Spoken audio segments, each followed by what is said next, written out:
Bom dia, meus horrores. Cheguei no trabalho, agora eu tô fazendo café. São 9h55, eu chego 9h30 aqui, geralmente, 9h20, 9h30. Eita, tinha já café aqui. O dia de hoje tá bem quente, eu tenho algumas coisinhas pra resolver agora de manhã, aqui no trabalho, mas daqui a pouquinho eu já tô livre, vou poder editar vídeo, fazer essas coisas. Cara, vocês são muito fofoqueiros, eu gostei bastante. Obrigada, gente, por estar dando essa moralzinha pra me ouvir, né? Principalmente o Juan. Sempre esses vídeos serão dedicados ao querido Juan. Juan, um beijo, te amo. Porque... avião. Ok, era um caça. Sempre tenho apoio dele, né? Então agradeço bastante. Acho que com o passar do tempo tudo vai ficar muito mais tranquilo para eu fazer. Eu vou aprender as posições corretas de colocar, a exposição, né? Como vocês veem, eu tô trocando toda hora de posição e tá mudando a exposição da câmera. Mas é isso, é fazer café com muita fé. Café com a deusa mãe. Ai, gente, hoje eu tô com um tema assim meio X, sabe, na minha cabeça, porque são tantas coisas que acontecem que a gente fica se questionando, né, se de fato vale a pena a gente falar, ainda que para pessoas conhecidas. E se você não é conhecido, um grande beijo, prazer, meu nome é Amanda. Mas pode me chamar de Chompley. Eu uso Chompley nas redes sociais há trocentos anos, então tem gente que não sabe falar Chompley. É Chompley, não é Chomplay, não é Chompli, não é Chomp, tá? É Chompley. Só você lembrar do Chomsky. Enfim. Vão acontecendo coisas na nossa vida, conforme a gente vai amadurecendo, crescendo, que nos mostram, né, que a gente tinha uma percepção errada, ou da gente mesmo, ou do mundo, ou de alguma coisa. E eu acho que, assim, é completamente natural a gente mudar de ideia. Esses equívocos, né, que a gente tem podem um dia se confirmar como corretos e tá tudo bem. Mas grande parte das vezes o que tem acontecido comigo é eu ver que eu estava completamente errada. E eu adoro isso. Eu estava errada quanto às pessoas, eu estava errada quanto a eu mesma, né? E eu de uns anos pra cá tenho falado que eu só sei coisas sobre mim, eu não sei falar sobre os outros. Tipo assim, o que você é, Amanda? Hoje em dia eu com muito mais facilidade consigo falar o que eu sou, quem eu sou, o que eu gosto, o que eu não gosto.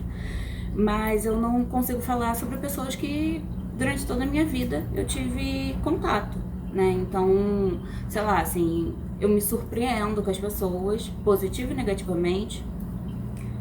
E isso é bom, sabe?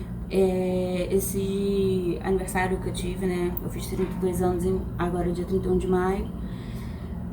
Me fez perceber que a gente é muito pequeno, sabe, assim, perto da infinidade de coisas que acontecem, da forma que a vida acontece. A gente não tem qualquer controle e eu acho que talvez uma das coisas que eu de fato tenho que aprender é isso, que eu não tenho controle sobre como eu administro, né? Eu posso fazer por mim, posso fazer um exercício, posso pintar meu cabelo, mas assim, eu não posso comandar certas outras questões da minha vida. Por que eu tô falando tudo isso? Vamos pra parte... Amanda abrindo mais uma coisa da vida dela que ninguém perguntou, mas todo mundo, 5 pessoas querem saber. Quando eu tinha 18 anos, eu passei a primeira vez para a universidade. Eu prestei para vestibular para a UFRJ. Não, minto, para a UERJ. E eu tinha em mente que eu queria fazer letras. Era um sonho, era uma coisa que eu não consigo explicar, eu não consigo falar pra você, porque eu simplesmente tinha esse desejo no coração de fazer letras. Tinha muita afinidade, né, com literatura, com língua portuguesa, porém optei por fazer espanhol. Espanhol é esse que eu nunca tinha tido contato, né? Eu tinha um dicionário em espanhol, que possivelmente eu ganhei de alguém, não me lembro como chegou lá em casa, que quando eu era pequena ele tinha umas folhas muito bonitas e umas ilustrações, eu ficava olhando. E eu cismei, eu queria fazer espanhol, porque eu gostava também de novela mexicana, eu gostava muito da língua e tudo mais, sabia das complexidades dela, mas não tinha qualquer curso, né? Acabou que eu tinha, caramba, porque eu não me lembro, eu não tenho script, né? Então eu vou contando conforme vai acontecendo na minha cabeça, eu vou contando. Mas antes de passar para letras espanhol, eu passei na mesma universidade, uma universidade federal, para Belas Artes. E eu tinha certeza que eu queria fazer Belas Artes. Eu cheguei num momento que eu comecei a estudar certas coisas, né? Tipo, pensando o que eu queria fazer quando saísse da escola. E saindo da escola eu passei para Belas Artes, eu passei para Letras e passei para História. Então, como uma menina de 18 anos, assim, eu falo, agora, né, eu tô com 32, eu era muito inocente, então assim, eu não tinha qualquer ideia de como é que era o mercado de trabalho, o que eu poderia fazer, como eu poderia fazer, se de fato era rentável, porque apesar de você gostar, você tem que também ver esse lado, né? E eu não vi. Aí, eu acho que é uma grande pressão pro jovem escolher um caminho que ele vai ter que seguir, né? Na teoria, a vida inteira. Porque a gente sabe muito bem que chegando num dado momento você quer se reinventar. Às vezes você chega no meio da faculdade, você vê que não é pra você. E assim, tudo bem, sabe, gente? É algo completamente natural de acontecer. E eu em Belas Artes eu comecei a ter um quadro de convulsão. Eu falo entre aspas porque depois, né, com o passar dos anos, nós vimos que não era convulsão, não eram convulsões normais. E eu parei de ir para a universidade, né? Fiquei anos parada, tendo esses episódios e acabou que... Peraí que eu vou pegar as coisas na geladeira.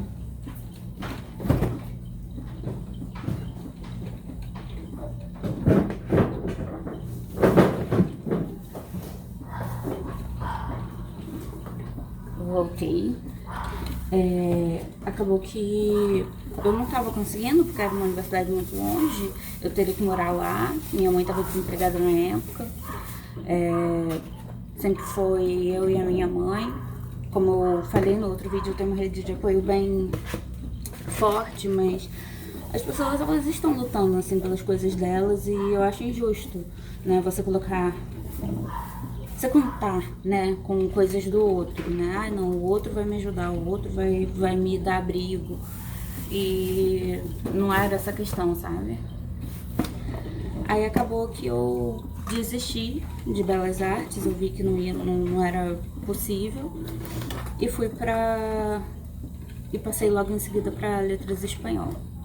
Aí fui, isso em 2015, eu tinha passado por um problema gigantérrimo, que assim, talvez em algum momento eu vou falar, né, aqui, mas foi uma questão, assim, que foi muito séria e o meu quadro depressivo piorou, as minhas crises pioraram e acabou que eu levei durante uns anos a graduação, porém não me via feliz, né? Porque eu me sentia uma perdida ali, né?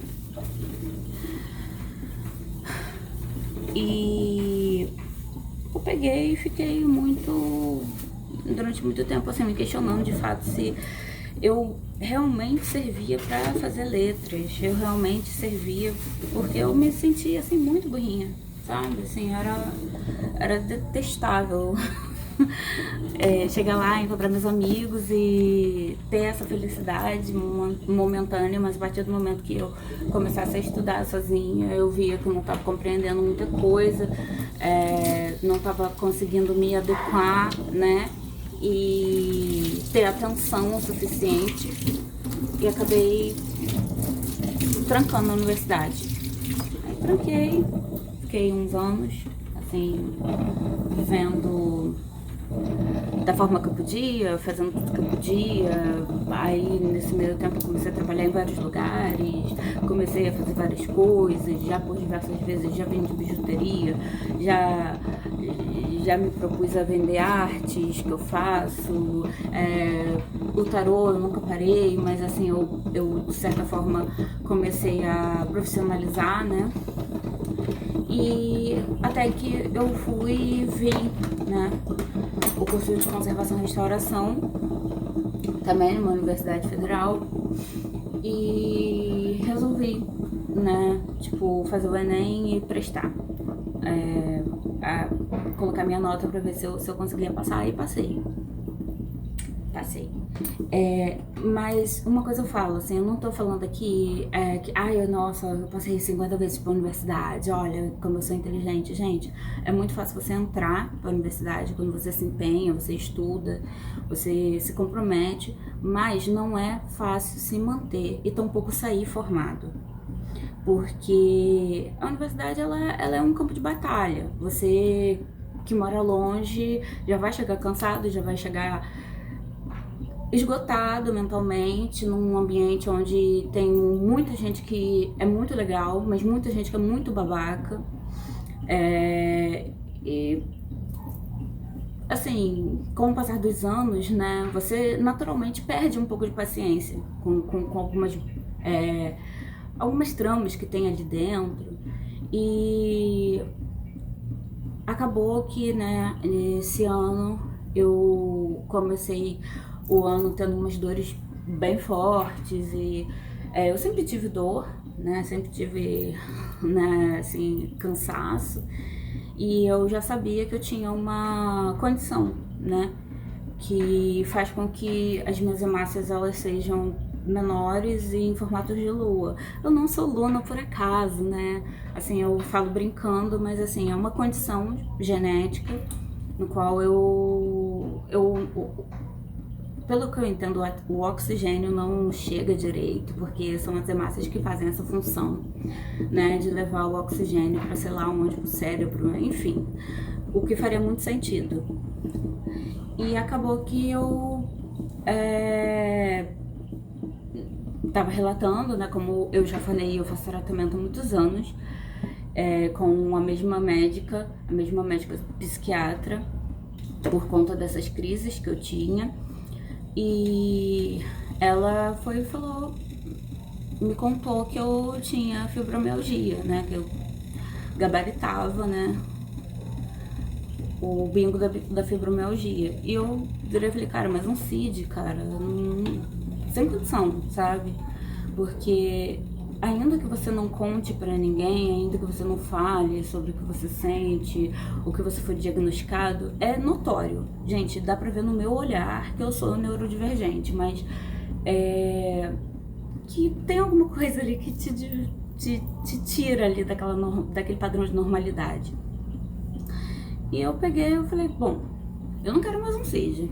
Aí ela me explicou, falou que era uma forma, né, de assim, não de me rotular, eu não sou uma doença, eu não sou um ser que carrega depressão, eu sou Amanda, mas que seria um caminho para que eu chegasse numa melhor qualidade de vida, né? E pediu para que eu fosse a um outro médico, reumatologista. Eu fui no reumatologista, ele constatou de fato que era fibromialgia, fez exames para descartar, e desde então eu tô lidando com a fibromialgia. E o que isso levou você a ver sobre certezas que você falou no início desse vídeo, cara? Que nem sempre o que você acha de você é exatamente o que é, sabe? Eu sempre me achei uma pessoa muito indisposta a viver coisas, a fazer coisas, a ter aventuras, sabe?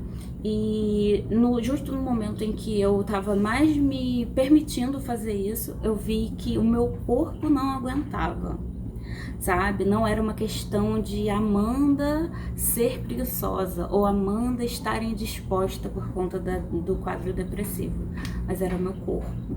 Já era ele falando: minha filha, olha só, não tá dando mais, a gente nasceu dessa forma, a gente desenvolveu uma condição, então não rola, sabe, assim, de você pegar e de você ficar se martirizando. E desde então eu abracei, assim, com unhas e dentes, agarrei a ideia de que eu preciso fazer por mim, eu preciso fazer pela minha saúde, eu preciso viver da melhor forma possível. Eu sempre vou falar sobre os tesouros do budismo, né? Eu fui uma época budista, e um dos tesouros, né, um dos tesouros, de fato, assim, que ficou mais marcado na minha cabeça é a questão do corpo. Porque, assim, a gente entende, né, que o corpo, a gente sempre vai ter um corpo forte, um corpo saudável, sendo que não, gente, a gente não tem. E isso é uma certeza absoluta que eu tenho, de que o nosso corpo vai falhar em algum momento, se não num momento de estresse, uma velhice, se não na velhice, num momento de doença que aparece, porque doenças aparecem. Então, o que eu tenho para falar é que tenha mais cuidado com o seu corpo, entenda bem os seus limites, não cometa excessos. Eu nunca fui uma pessoa de sair, de fazer muita coisa, mas eu sempre tive, né, assim, hábitos muito complicados, tipo dormir muito tarde, caminhar muito, tipo fazer loucuras, passar tarde andando, e eu tô vendo que isso não me pertence mais, assim, eu não posso mais fazer essas coisas. E a única certeza que eu tenho é de que eu sei o que é melhor pra mim, né, no sentido de saúde. Então, é isso, assim, eu não tenho muito além disso pra falar. A gente adoece, aceita, né, que você tá numa fase diferente da tua vida, porém busca formas de ter o melhor possível, né, aproveitar o melhor possível da sua vida aqui enquanto ser humano, tá? É um negócio... É isso, sabe? Assim, não tem muito lé concré, mas eu espero que vocês entendam, assim, a mensagem, pra não se cobrar, tá? E que vocês vão mudar, sempre vamos mudar.